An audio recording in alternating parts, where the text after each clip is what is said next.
Video like जरूर कर लीजिए और ऐसे वीडियो लगातार फ्री में पाने के लिए चैनल को तुरंत सब्सक्राइब कर लीजिए और बेल आइकन को जरूर टैप कर लीजिए ताकि आगे भी सारे वीडियो आपको मिलते रहे। यूट्यूब में फॉलो करते हैं तो प्लीज ये वाला फ्री टेलीग्राम चैनल जरूर ज्वाइन कर लीजिएगा। सारे नोटिफिकेशन सारे अपडेट यहीं पे आते हैं, ध्यान रखिए।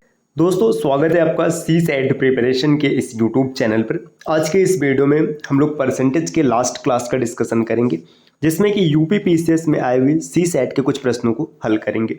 इससे पहले की वीडियोस में हम लोगों ने परसेंटेज को कंप्लीट डन कर रखा है। परसेंटेज में जितने प्रकार के कॉन्सेप्ट पर प्रश्न आ सकते हैं सबको एक एक करके सीख रखा है। अगर आपने उन कॉन्सेप्ट्स को नहीं सीखा है तो आप प्लेलिस्ट में जा करके वीडियो देख सकते हैं। तो चलिए दोस्तों, आज हम लोग देखेंगे कुछ बेहतरीन प्रश्नों को जो कि पीसीएस एग्जाम में पूछे गए हैं। यहाँ पर पहला प्रश्न दिया, एक घन के प्रत्येक कोण को 50% बढ़ा दिया जाता है तो उसके पृष्ठीय क्षेत्रफल में कितने प्रतिशत की वृद्धि होगी। देखिए, आप इसको डायरेक्ट भी फार्मूले से कर सकते हैं या फिर आप इसमें बेसिक तरीके से इसको सॉल्व कर सकते हैं। डायरेक्ट फार्मूला होता है A plus B plus A B बटे 100। यहाँ पे ए बी जो है, जैसे देखिए यहाँ पे घन है, यहाँ पे सिर्फ एक कोण दिया है। अगर दो कोण दिया रहता तो एक की वैल्यू बी रखती है। हालांकि दोनों बराबर है तो आप रखेंगे ए की वैल्यू 50, बी की भी वैल्यू 50 और प्लस 50 गुणे 50 और बटे में 100। अब आप इसको सॉल्व करेंगे, देखिए 2 जीरो से 2 जीरो कट जाएगा, 50 50 100 और प्लस में 25 रखेंगे तो 125। इसका सही उत्तर हो जाएगा विकल्प सी। तो इसका फार्मूला रहा। अगर आप इसको बिना फार्मूले से सॉल्व करना चाहते तो इसका तरीका क्या हो जाता है। देखिए, घन के कोण को 50% बढ़ाया गया। 50% का अगर भिन्नात्मक मान लिखेंगे तो 1/2 आएगा। पहले जो कोण है ये कितना था, 2 था, इसमें 1 का इजाफा कर दिया गया मतलब 3 हो गया, तो 3 हो गया। अब क्षेत्रफल निकालना है। क्षेत्रफल द्विविमीय राशि होती है तो इस वजह से इसका स्क्वायर कर देंगे, तो 2 का स्क्वायर होता है 4 और 3 का स्क्वायर होता है 9। देखिए, पहले 4 था, अभी बढ़कर 9 हो गया। कितना इजाफा हुआ है, 5 का इजाफा हुआ है। और किस बेस पर हुआ है, तो 4 पर हुआ है, बटे 4 रखेंगे और परसेंट निकालने के लिए 100 से गुणा, फिर भी आपका आंसर 125% ही आएगा। तो आप इसको चाहे इस फार्मूले से कीजिए चाहे बेसिक तरीके से कीजिए, आंसर पर कोई फर्क नहीं पड़ेगा। अगला प्रश्न यहाँ पर दिया हुआ है नेक्स्ट, x प्लस वाई का 20% बराबर है x माइनस वाई के 50% के, तो x और y का अनुपात बताना है। देखिए, ये भी प्रश्न बहुत ही आसान है। x प्लस वाई, इसका क्या दिया, इसका दिया 20%, तो ये 20% हो गया। ये बराबर है x माइनस वाई के 50% के।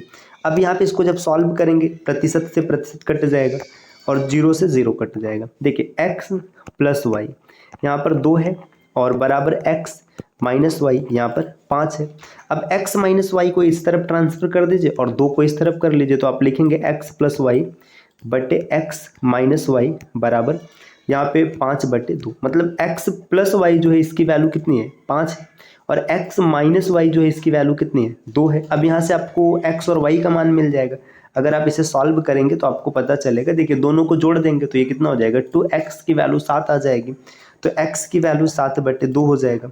और जब y का मान निकालना होगा तो आप दोनों को घटा देंगे, y का मान 3/2 आ जाएगा। अनुपात निकालेंगे तो 2 से 2 कट जाएगा, 7:3, x अनुपात y का मान हो जाएगा 7:3। अगर y अनुपात x पूछता तो आप इसे उल्टा कर लेते, तो विकल्प सी इस प्रश्न का उत्तर होगा। अगला प्रश्न यहाँ पर दिया, यदि वृत्त की त्रिज्या में इस प्रकार की वृद्धि की जाए कि परिधि में सिर्फ 10% की वृद्धि हो तो वृत्त के क्षेत्रफल में उत्पन्न प्रतिशत वृद्धि बताइए। वही फार्मूला देखिए, जो त्रिज्या है ये 1 डायमेंशनल होता है, परिधि भी 1 डायमेंशनल होता है। मतलब अगर त्रिज्या में जो वृद्धि है वही परिधि के वृद्धि के बराबर है। परिधि अगर 10% बढ़ रहा है तो त्रिज्या भी कितना बढ़ेगा, 10% बढ़ेगा। अब क्षेत्रफल की बात कर रहे हैं, अब सामान्य तरीके से आप लिख लेंगे a प्लस बी और प्लस ए बी बटे 100। अब वैल्यू 10 रखेंगे तो यहाँ पे 10 और 10 20 और 10 दाम में 100 हो जाएगा, तो 21% आ जाएगा। आप डायरेक्ट निकाल सकते हैं, या फिर अगर आप इसको अनुपात के मेथड से देखेंगे तो क्या हो जाएगा। देखिए, 10% का भिन्नात्मक मान कितना होता है, 1/10। पहले जो चीज़ 10 थी अब 1 का इजाफा होकर 11 हो गया, स्क्वायर कर दीजिएगा इसका भी और इसका भी। यहाँ पे 10 दहा में 100 और यहाँ पर 121। 100 से 21 बढ़ा है तो 121 हो गया। वृद्धि कितने की है, 21% की। अगला प्रश्न यहाँ पर दिया, यदि ए की मासिक आय बी की मासिक आय से 40% अधिक है तो बी की आय ए की आय से कितने प्रतिशत कम है। ऐसे प्रश्नों को आप ए बी मेथड से 1 सेकंड में सॉल्व कर सकते हैं, बाकी बेसिक तरीके से भी कर लेंगे। जैसे देखिए, अगर ए बी मेथड आप लगाएंगे तो ए बी रूल क्या कहते हैं, 40% अधिक है तो 40% का भिन्नात्मक मान रखिएगा, आपका दिमाग तुरंत बताएगा कि ये 2/5 हो जाएगा। ठीक, अब ए बी नियम में ये होता है, देखिए यहाँ पे प्लस है तो प्लस कर लें क्योंकि ये ज़्यादा है, जो चीज़ अंश है अंश को सेम टू सेम रखेंगे, 2 रखेंगे। यहाँ पर प्लस है तो 5 और 2 7, तो 2/7 क्या हो जाएगा, कम हो जाएगा। और 2/7 का भिन्नात्मक मान होता है 28.56%। अगर ये कम रहता तो यहाँ पे माइनस साइन के साथ जाते। लेकिन आप अगर ए बी रूल से नहीं बनाएंगे, सामान्य से बनाएंगे तो कैसे हो जाएगा, देखिए एक ए है और एक बी है। ए की जो मासिक आय है बी की मासिक आय से 40% अधिक है। मतलब बी अगर 5 रुपये कमा रहा है तो ए कितना कमा रहा है, 7 रुपये। देखिए अब बी की कितनी कम है, 2 रुपये कम है। किस पर कम है, 7 रुपये पर कम है। आप इसको ऐसे भी याद रखिएगा, जब कमी पूछेगा तो आप हमेशा बड़ी वैल्यू से भाग करेंगे, और वृद्धि पूछेगा तो आप हमेशा छोटी वैल्यू से भाग करेंगे। अगर आपको नहीं समझ में आ रहा है कि ये कब किससे भाग करना, तो इसे याद रखना है। जैसे यहाँ पे पूछा है कितना कम है, तो इसमें आपने 2 का अंतर रखेंगे और जो बड़ा है उसे रखेंगे। जैसे 7 बड़ा है तो 7 रखेंगे। अगर ये अधिकता पूछता तो बटे 5 कर दे। आप चाहे जैसे भी करिएगा, यहाँ पे कमी पूछा तो अंतर आ जाएगा, आंसर आएगा 28.56%। अगला प्रश्न ये, किस अनुपात में 25% एल्कोहल को 50% एल्कोहल में मिलाया जाए कि मिश्रण में 40% एल्कोहल हो जाए। देखिए इस प्रश्न को अगर आप एलिगेशन मेथड से बनाएंगे तो ये प्रश्न तुरंत बन जाएगा। तो अभी यहाँ पर हम लोग इसमें एलिगेशन लगा रहे हैं, बाकी आगे एलिगेशन चैप्टर में और विस्तार से इसको सीखेंगे। देखिए 2 मिक्सर है, एक ए है और एक बी, या फिर पहला दूसरा। एक में 25% एल्कोहल है, दूसरे में 50% है। इनको मिक्स किया गया, जो ओवरऑल मिश्रण बनाए कितने का हो गया, ये 40% का बन गया, यहाँ पे है। अब एलिगेशन लगाएंगे, देखिए यहाँ पे 15 आ गया और यहाँ पर 10 आ गया। अब इसको काट लीजिएगा, 2:3 दिखेगा, जो कि विकल्प सी में है, तो इसका सही उत्तर सी हो जाएगा। नेक्स्ट अगला प्रश्न दिया है, चीनी के दाम में 60% की बढ़ोतरी हो गई तो पुराने दाम पर लाने के लिए कितने % की कमी करनी होगी। सामान्य सा तरीका है, आप ये भी मेथड अप्लाई कीजिए। 60% की वृद्धि है, 60% का भिन्नात्मक मान 3/5 होता है। वृद्धि है तो यहाँ पे प्लस कर लीजिएगा। अंश में कोई चेंजिंग नहीं है और हर में 5 3 8, 3/8, ये 37.5% को इंडिकेट करता है। विकल्प बी सही हो जाएगा। आप कहेंगे नहीं हमें ए बी मेथड नहीं लगाना है, हम बेसिक से जाएंगे, कोई दिक्कत नहीं है। देखिए 60% का इजाफा हो रहा है, 60% का मान 3/5 होता है। पहले 3 दाम था, पहले 5 दाम था, अब 3 बढ़ करके 8 हो गया। सही करना है इसको, देखिए यहाँ पर 8 आ जाएगा, यहाँ पर 5 आ जाएगा। 3 का डिफरेंस कर लेंगे और बटे 8 रखेंगे तो आपको आंसर मिल जाएगा। अगला प्रश्न यहाँ पर, एक परीक्षा में 35% छात्र पास हुए और 455 छात्र फेल हुए, तो परीक्षा में कितने छात्र शामिल थे। सामान्य तरीके से देखिए 35% पास हो रहे हैं तो फेल कितने होंगे, 65%, और जो फेल हुए हैं वही 455 है, तो 65% की वैल्यू दे रखा है 455। यहाँ से आप भाग कर लेंगे तो आपको 1% का मान मिल जाएगा। 1% बराबर 455 और बटे में 65। अब इसको काटना है तो आप 13 से भाग कर सकते हैं। 13 × 39, 13 × 25 65, और इसके बाद फिर यहाँ पे 5 आ जाएगा, भाग करेंगे तो 7 आ गया। 1% की वैल्यू 7 है तो 100% की वैल्यू 700, विकल्प बी उत्तर हो जाएगा। नेक्स्ट प्रश्न दिया है, यदि 4800 का 16.5% बराबर x का इतना, तो आपको बताना है x का मान।